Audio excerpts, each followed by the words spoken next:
looking for platform but never having to stay. Every Eke market day. every Eke market day.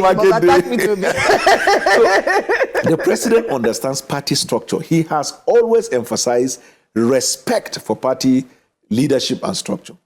The party is the one that speaks on behalf of the ideology for which it canvasses. And in APC, I don't know of other political party, in APC that I know, governors in states are the leaders of the party in the state, right? Like Lagos State now, where President Bwala Tinibu comes from, he's a father to the governor. The governor is one of the many prodigies. But the Lagos State governor is the leader of APC in Lagos State. The president is the leader of the party in Nigeria, right? So, and we don't have an exception to the rule. In APC, the standards practices, it applies to everybody. So, yes, to answer your question, I agree with the point highlighted by the national chairman that in Rivers State, Governor Fubara is the leader of APC party in Rivers State. Now, you made mention of Wike. Wike is not a member of APC, so he can't speak for APC. I don't know whether I get the point. He may be the leader of PDP in Rivers State because he was a former governor and they don't have a governor at the moment. But in APC, the leader of the party in Rivers State is Governor Fubara. This impasse, people have this impasse between Wike and Fubara. Many people are asking President Bwala Tinibu to wade in again. And I remember in the conversation, we're like, the president waded in. There was a state of emergency. Someone else was in government trying to settle this matter. They hugged. It was a very strange reconciliation, though, because, when you're hugging someone and your eyes are not smiling, we can tell that this, you've not really settled what this is. But we thought, okay, the adults have spoken. And when the adults in the room are in the conversation, the younger ones, you have to be calm, So we figured, okay, the adults had spoken. But then we're seeing this happen again. And then impeachment proceedings against the governor. Should the president weigh in on this again? Somebody, they had a dinner in which the wife put too much salt and the husband was complaining. He said, President Tinibu should weigh in.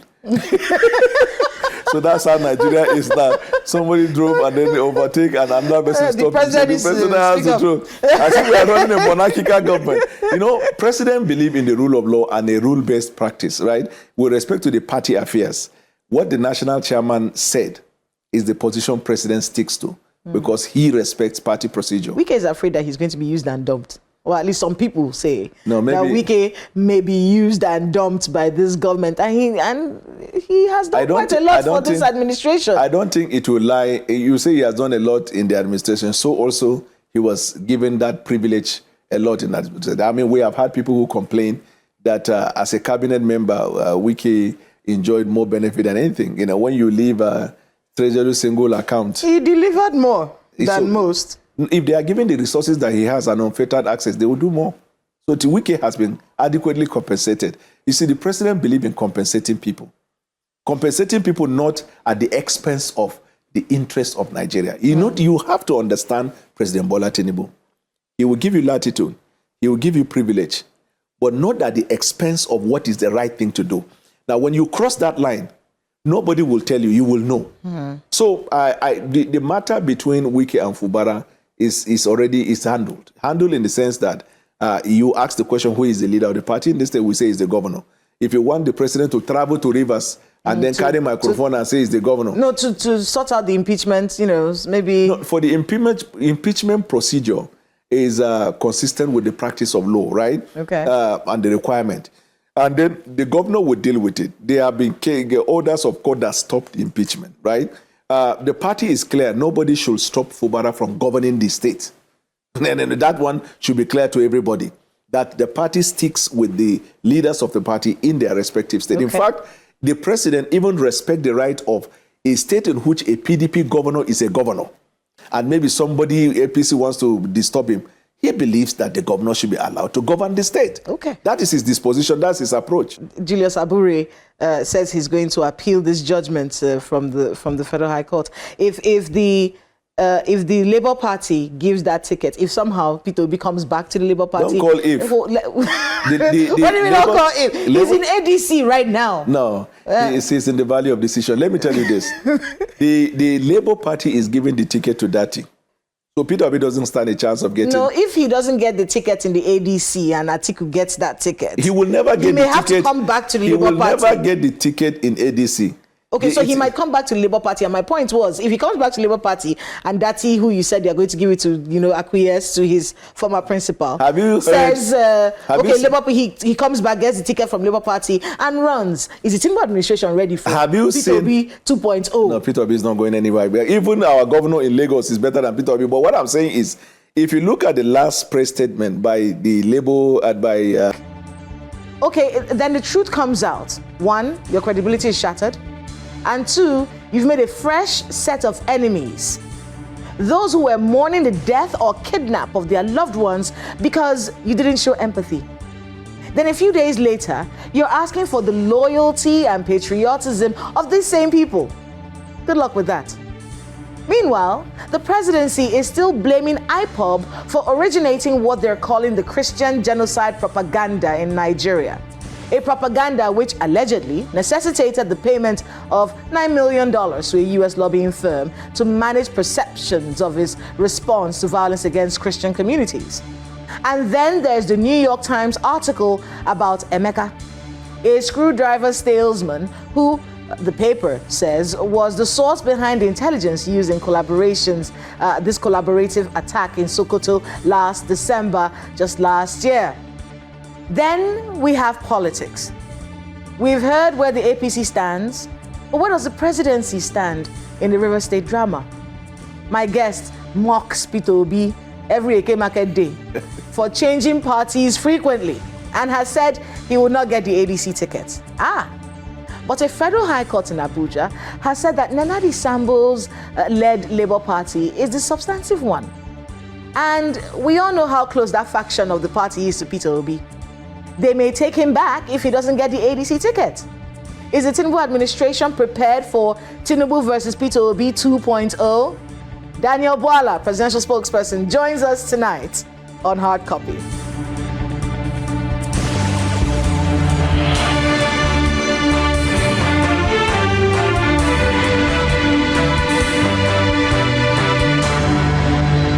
Mr. Daniel Bwala, Happy New Year. Happy New Year. And welcome again to Hard Copy. Thank you. This is 2026. The year of politics, and you have been talking. Thank you. Let's start off with, and before we even start, I think it's time to thank you because of the presidential spokespeople. When we call on you, you're one of the few people that answers immediately, and we have seen that with the CNN interview. In fact, I think you have a special on Amapo next month. So you've been everywhere talking about this government. Is it a difficult job to do to defend the Tinibu administration? For me, it's as easy as playing football when I was young, because when you are a messenger or a spokesperson, the key thing is you should know the principle and you know the message.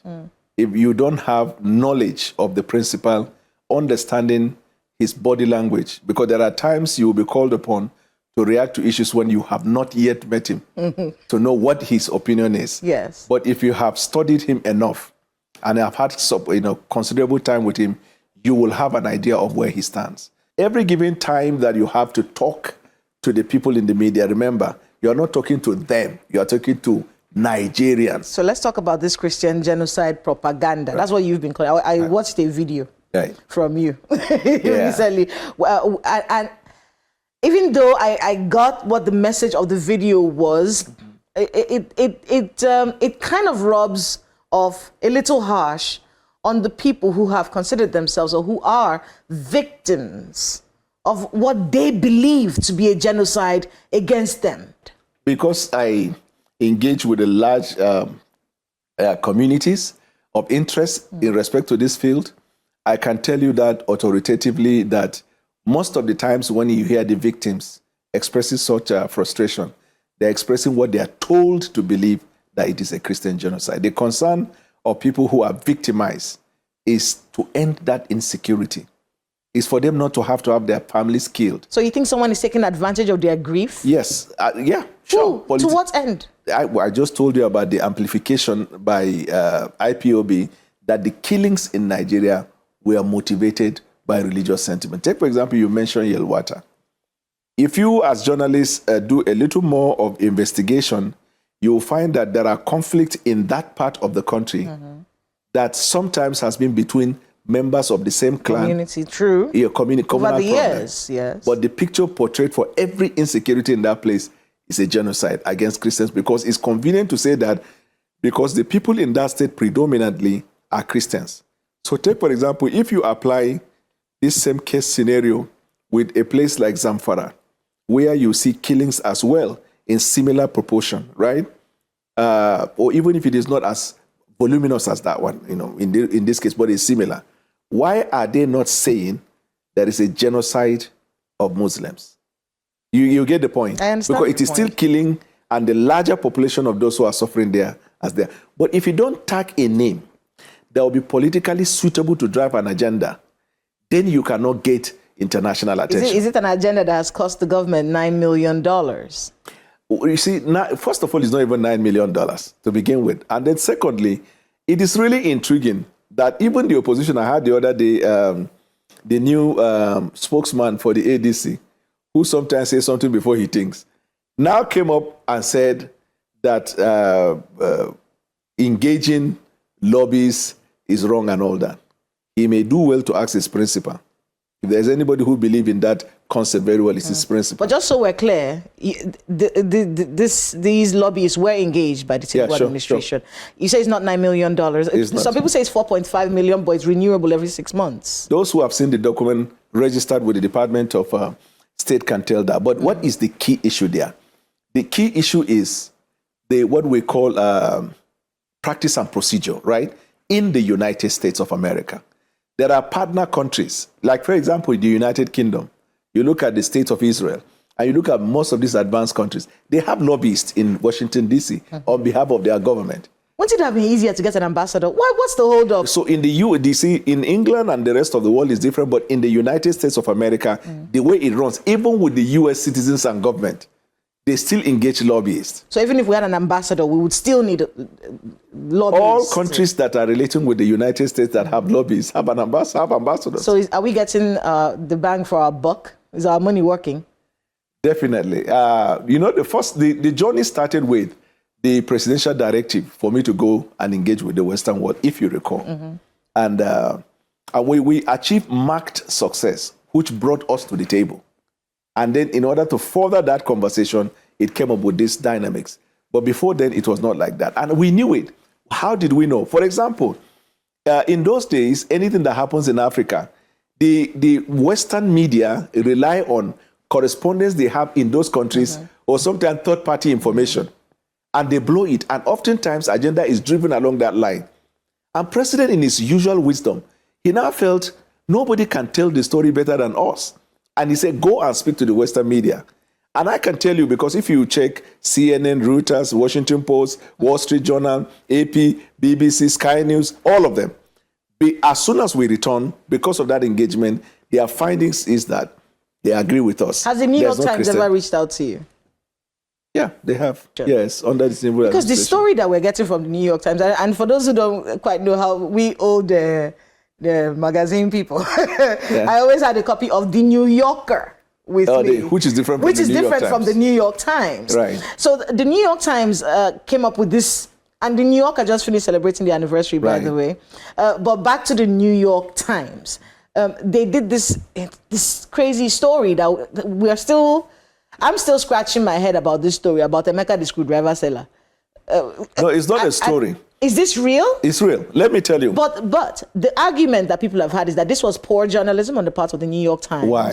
Because in their rhetoric, in many ways, some people have said, was against Donald Trump. So one of the plans would be to make it look like the intelligence that you used to do an airstrike in another country came from an unverified source. So what do you do? But in the midst of doing that, you've created a problem for Emeka and for the Southeast. No. But what do you talk about Washington Post, which is also owned by somebody who is supportive of Donald Trump? They have, in fact, I've granted Washington Post interview. As a matter of fact, yesterday I was also on communication. In Nigeria, a Washington Post journalist arrived in Nigeria yesterday, and I think they're in the office of the NSA, covering this U.S. Nigeria committee, right? And she is there. They reported Also, this is Washington Post, owned by Jeff Bezos, if I'm not mistaken, who is now sympathetic of Donald Trump. They also said it's a hoax.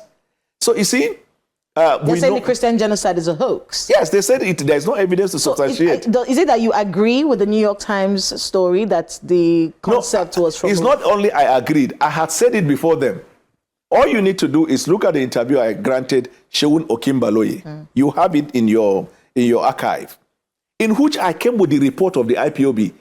And I mentioned his name. He is the author of that report. Who? Emeka? Yes, who is the driver seller? No. The founder of Civil Liberties for Human Rights. That is International Society for Civil Liberties and Human Rights, or whatever.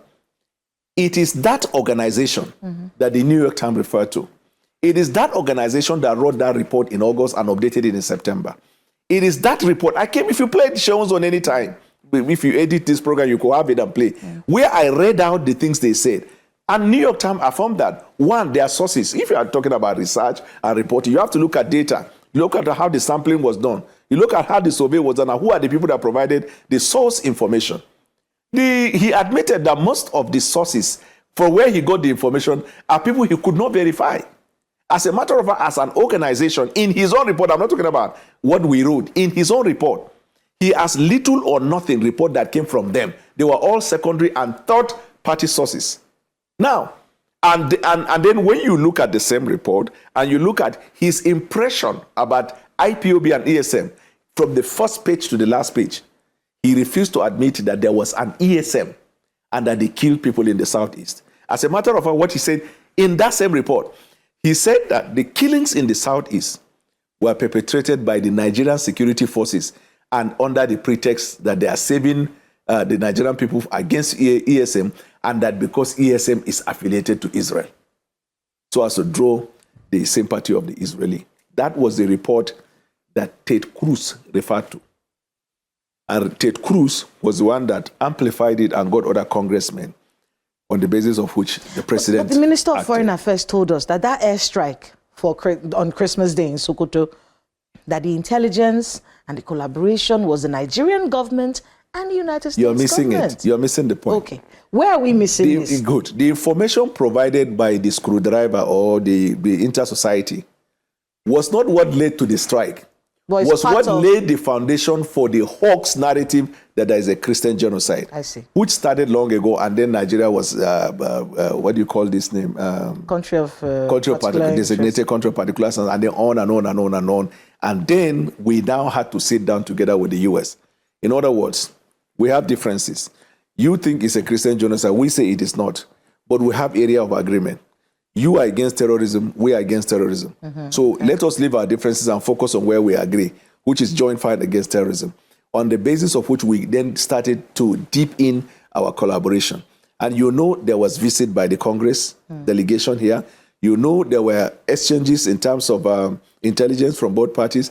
You also know there was money released for Nigeria to help in the fight against insurgency. As I speak to you right now, there is a meeting going on somewhere between the delegation of the Nigerian delegation and the U.S. counterpart in deepening that. So because we developed a relationship with the United States after we traveled and came back with the global media engagement, and then the NSA went and then engaged with the U.S. government, now led to the continuous sharing of intelligence with a view to dealing with this. If we paid $4.5 million or $9 million for lobbyists, why was our name on that list that Donald Trump released for countries that our visas, it feels that many Nigerians will not be able to travel to the United States? So the thing about lobbying is that just because I engage you as a lobbyist does not mean tomorrow morning you will see all of the results. It takes time. It's an ongoing conversation, because if you recall, when the congressmen had the series of meetings that they've had with different